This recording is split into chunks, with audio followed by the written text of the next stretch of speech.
पंजाब दी इस गुरुआ पीरां दी धरती ते तुहाडे सारिया दे बीच आके मैनू मान महसूस हो रहा हो।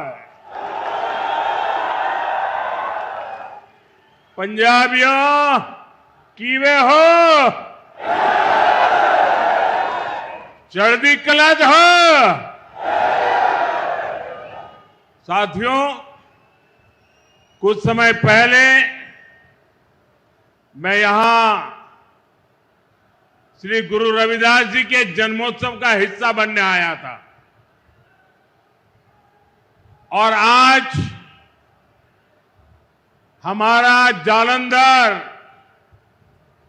विकास के उत्सव का साक्षी बन रहा है। आज सुबह मुझे जिंद से देश की पहली हाइड्रोजन ट्रेन शुरू करने का अवसर मिला है। आज जिंद से ही मुझे कुरुक्षेत्र में एक भव्य सिख म्यूजियम के शिलान्यास का सौभाग्य मिला है। ये म्यूजियम हमारी गुरु परंपरा को, गुरुओं के ज्ञान को भावी पीढ़ी तक पहुंचाने में बड़ी भूमिका निभाएगा। ये गुरुओं की शिक्षाओं, उनके बलिदान और सेवा की परंपरा को जीवंत रूप में प्रस्तुत करने वाला प्रेरणा केंद्र बनेगा।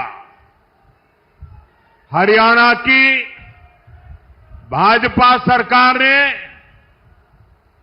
हमारी सिख विरासत को भावी पीढ़ी तक पहुंचाने के लिए ये पवित्र काम शुरू किया है। साथियों, विकास कार्यों को गति देते हुए अब यहां जालंधर से कई नई रेल सेवाएं शुरू की गई है। आज अमृतसर से काशी के बीच रेल सेवा भी शुरू हुई है। इससे गुरु रविदास जी के भक्तों के लिए पंजाब से काशी जाना और अधिक आसान हो जाएगा। आज दौलतपुर चौक और करतौली के बीच नई लाइन भी शुरू हुई है। करतौली से अंबाला के बीच नई रेल सेवा को भी हरी झंडी दिखाई गई है। साथियों, आज ही लुधियाना बाईपास का शिलान्यास, दिल्ली अमृतसर कटरा एक्सप्रेसवे के एक और सेक्शन का लोकार्पण हुआ है। मैं ऐसे हर प्रोजेक्ट के लिए देशवासियों को और खास तौर पर पंजाब के मेरे भाई बहनों को बहुत बहुत बधाई देता हूं।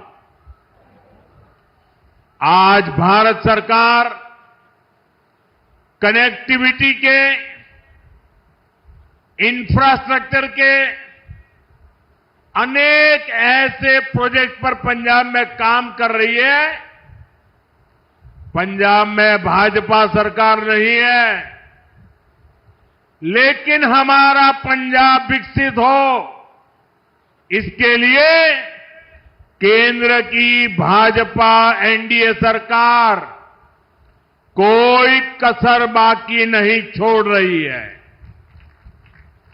साथियों, आज मैं विशेष रूप से जालंधर के लोगों की भी सराहना करूंगा, जिन्होंने स्वच्छता से स्वागत पहल के माध्यम से इस कार्यक्रम को और सार्थक बना दिया है।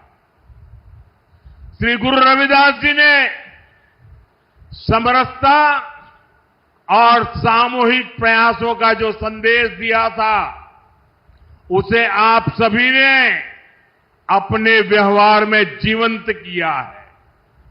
ये अभियान कर्तव्य भावना का भी उत्तम उदाहरण बन रहा है। साथियों, आज के दिन मैं इस मंच से पंजाब के महान सपूत सरदार तेजा सिंह समुंदरी जी को भी अपनी श्रद्धांजलि देता हूं। आज उनका 100वां शहादत दिवस है। उन्होंने अंग्रेजी शासन काल में सिख हितों की रक्षा के लिए अनेक आंदोलन किए। सरदार तेजा सिंह जी ने अपना पूरा जीवन मातृभूमि की सेवा में समर्पित कर दिया। आज से शुरू हो रहे उनके शहादत वर्ष से जुड़े कार्यक्रमों से हम सभी को प्रेरणा मिलेगी। साथियों, केंद्र की भाजपा सरकार की भी प्राथमिकता है भारत के हर नागरिक की सेवा, भारत के हर नागरिक का जीवन आसान बनाना और उसे आगे बढ़ने के लिए नए नए अवसर उपलब्ध कराना। और इसलिए हम नागरिक देवो भव इस मंत्र पर चल रहे हैं। गरीब हो, मिडिल क्लास हो, ऐसे हर परिवार को बेस्ट से बेस्ट सुविधा मिले, ये हमारा प्रयास है। और नागरिक देवो भव का ये भाव हमारे काम में दिखता है। साथियों, जो भारतीय रेल है, एक गरीब परिवारों की, मिडिल क्लास परिवारों की सवारी है। लेकिन 2014 से पहले तक रेलवे की क्या स्थिति थी, ये आप अच्छे से जानते हैं। कांग्रेस सरकार नई ट्रेनों की झूठी घोषणा करके आराम से बैठ जाती थी। हमारे जो रेलवे स्टेशन है, इनको तो कांग्रेस ने अपने हाल पर छोड़ दिया था। यहां तक कि अंग्रेजों के जमाने में जो स्टेशन बने थे, उनकी सूद लेने वाला भी कोई नहीं था। साथियों, भारतीय रेल का नेटवर्क इतना विशाल है कि रोज उसमें जितने यात्री सफर करते हैं, उतनी तो कई देशों की आबादी भी नहीं है। रेलवे के विकास के जो काम आज हो रहे हैं, ये 30-40 वर्ष पहले हो जाने चाहिए थे। लेकिन पहले की सरकारों की प्राथमिकता में ये काम था ही नहीं। गरीब और मिडिल क्लास को भी सुविधा चाहिए, इनको भी साफ सफाई चाहिए, इनके समय की भी एक वैल्यू है।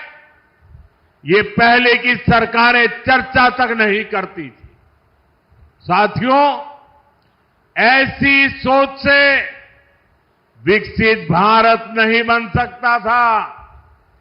इसलिए बीते वर्षों में भाजपा सरकार ने स्थितियों को बदलना शुरू किया। आज पूरे देश में रेलवे स्टेशनों का कायाकल्प किया जा रहा है। अमृत भारत स्टेशन स्कीम के तहत 1300 से ज्यादा रेलवे स्टेशन को आधुनिक बनाया जा रहा है और इनमें से कई स्टेशन पर काम पूरा हो चुका है। आज ऐसे ही 75 स्टेशन का लोकार्पण किया गया है। साथियों, जब आप यहां जालंधर कैंट स्टेशन में जाएंगे तब आपको एहसास होगा कि वाकई हमारा देश विकसित राष्ट्र बनने की ओर बढ़ रहा है। ये केवल स्टेशन नहीं है, ये एक प्रकार से सिटी सेंटर है। जालंधर कैंट स्टेशन आधुनिक भी हुआ है और इसकी कैपेसिटी भी बहुत बढ़ गई है।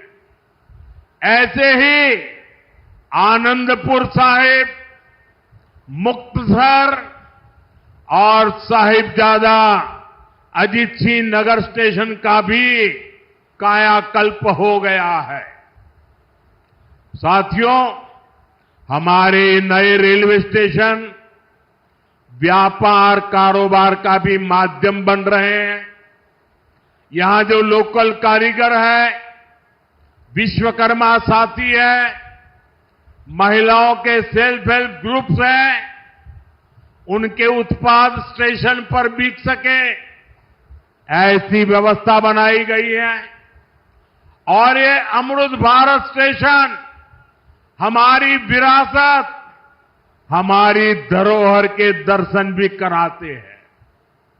अब जैसे जालंधर है, यहां की पहचान स्पोर्ट्स से है, खेलकूद से है, तो जालंधर कैंट स्टेशन में पंजाब की खेल परंपरा और लोक संस्कृति के दर्शन होते हैं।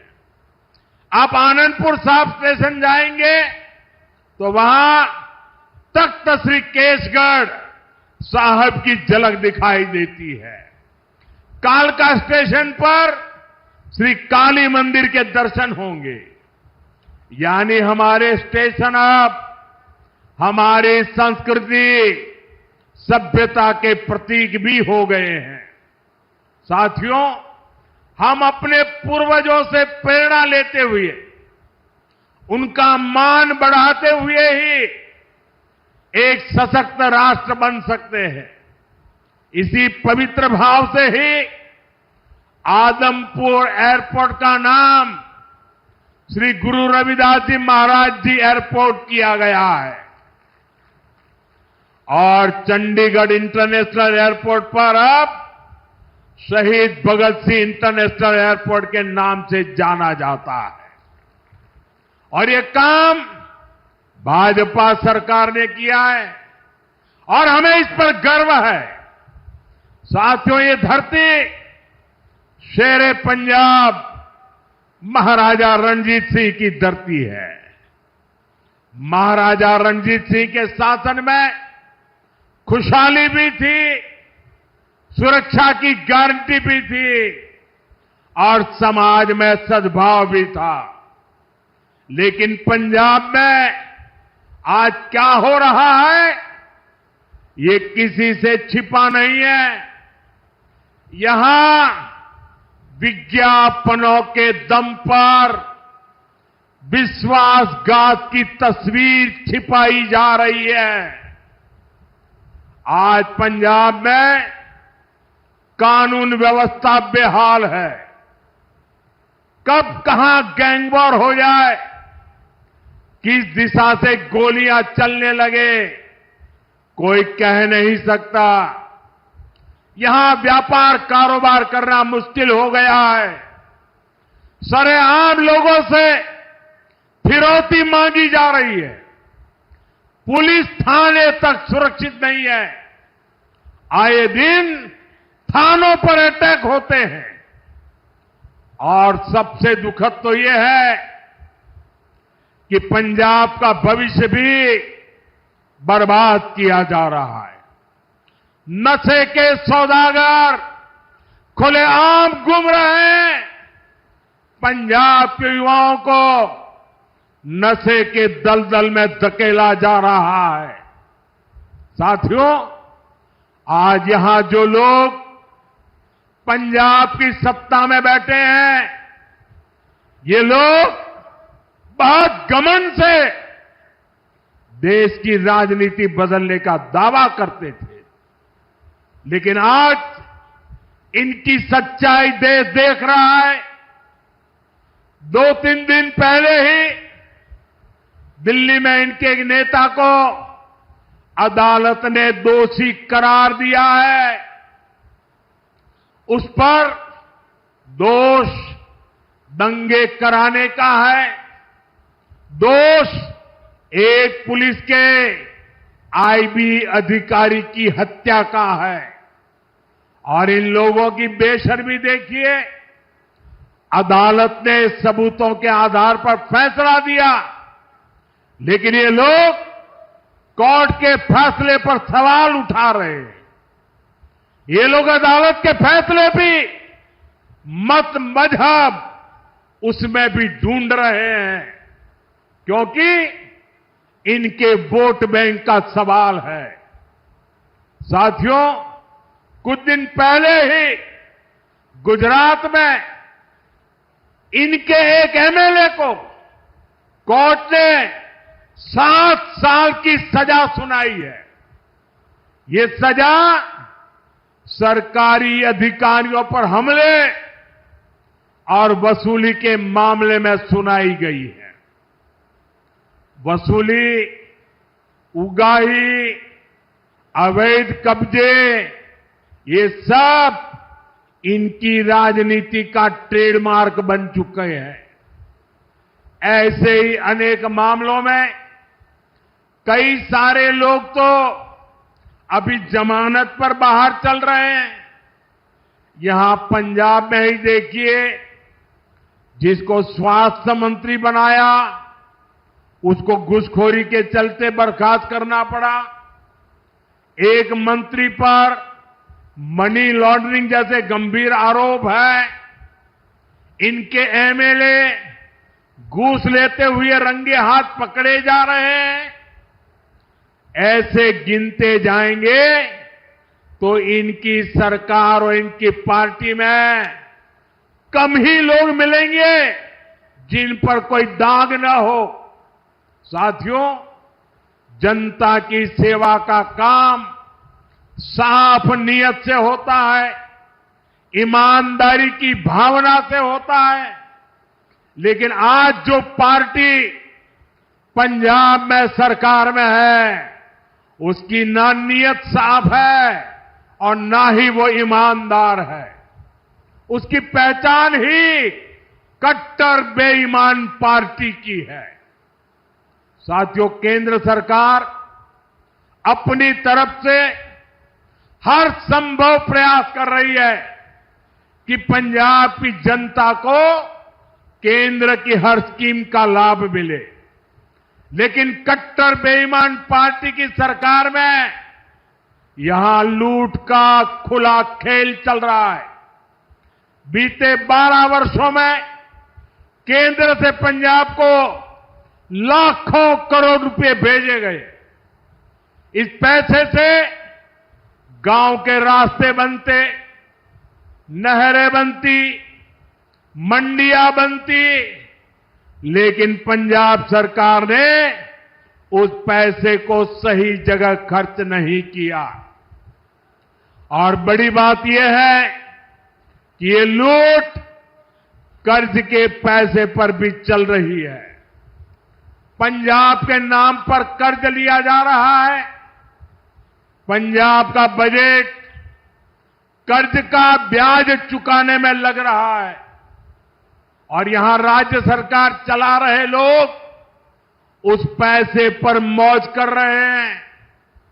साथियों, आज हालत यह है कि पंजाब में विकास का हर काम ठप है।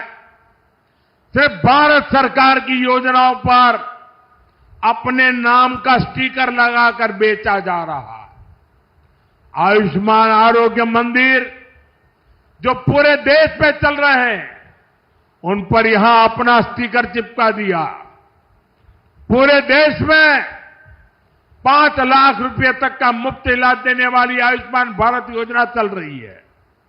यहां उसके साथ भी खेल खेले जा रहे हैं। साथियों, पंजाब का सामर्थ्य अद्भुत है। यहां के किसानों में, यहां के नौजवानों में बहुत क्षमताएं हैं। पंजाब तेजी से विकसित हो सकता है। इसके लिए यहां भाजपा की डबल इंजन सरकार जरूरी है। आप सभी के सामने बीजेपी की राज्य सरकारों का उदाहरण है। जब से दिल्ली में डबल इंजन सरकार बनी है, तब से दिल्ली के विकास को नई गति मिली है। आपके पड़ोस में हरियाणा है, वहां बीजेपी की डबल इंजन सरकार किसानों को 24 फसलों पर एमएसपी देती है। पंजाब में किसानों को सिर्फ धोखा दिया जा रहा है। केंद्र और हरियाणा सरकार कर्मचारियों को 60% डीए दे रही है।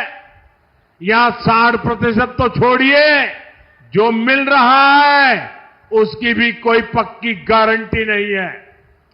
कर्मचारियों को अपना हक पाने के लिए भी धरना देना पड़ता है। और बहनों बेटियों की पीठ पर तो इन्होंने छुरा भोंका है। बड़ी बड़ी बातें करके वोट तो ले लिया, लेकिन पूरे 50 महीने चुप रहे। वायदे की याद तक नहीं आई। अब तक बहनों के खाते में 50,000 रुपया आ जाने चाहिए था, लेकिन बहनों को सिर्फ झूठ मिला। और साथियों, पंजाब में जो कांग्रेस पार्टी है, उसका भी अपना ही रोना धोना चल रहा है। पंजाब में कांग्रेस में कुर्सी का किस्सा ही खत्म नहीं हो रहा। ये इसलिए नहीं लड़ रहे कि पंजाब का हित कैसे होगा। इनकी लड़ाई इसलिए है कि इनकी जो कुर्सी है वो किसके पास रहेगी। और साथियों, अकाली दल का भी यही हाल है। वो भी अपने ही स्वार्थों में उलझे हुए हैं। उनको भी पंजाब के लोगों की कोई परवाह नहीं है।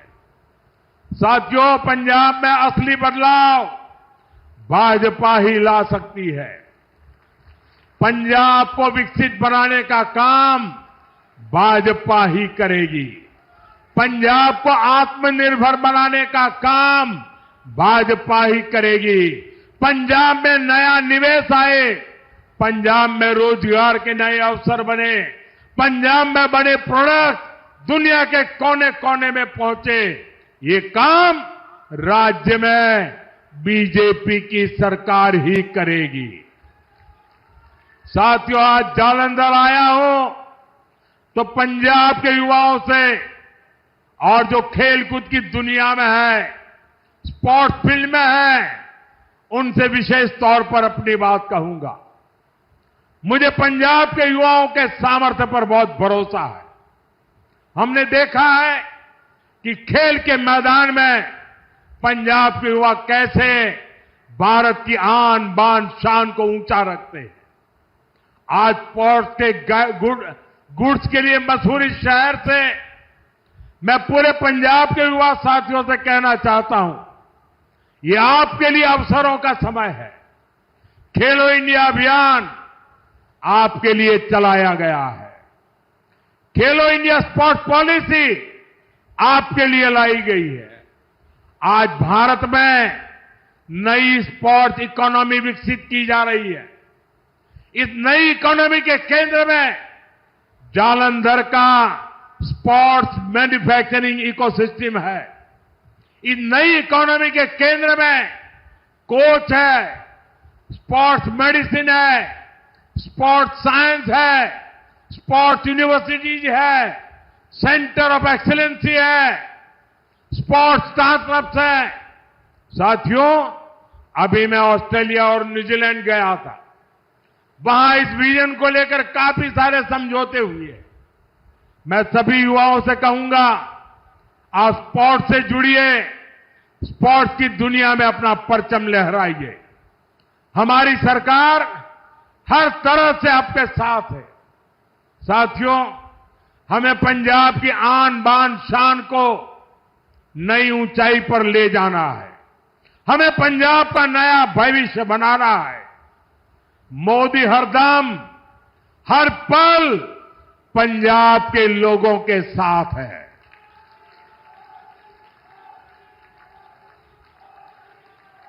साथियों, फिर एक बार सभी मेरे पंजाब के भाई बहनों को इन विकास कार्यों की बहुत बहुत शुभकामनाएं। मेरे साथ पूरी ताकत से बोलिए, भारत माता की, भारत माता की, भारत माता की, भारत माता की।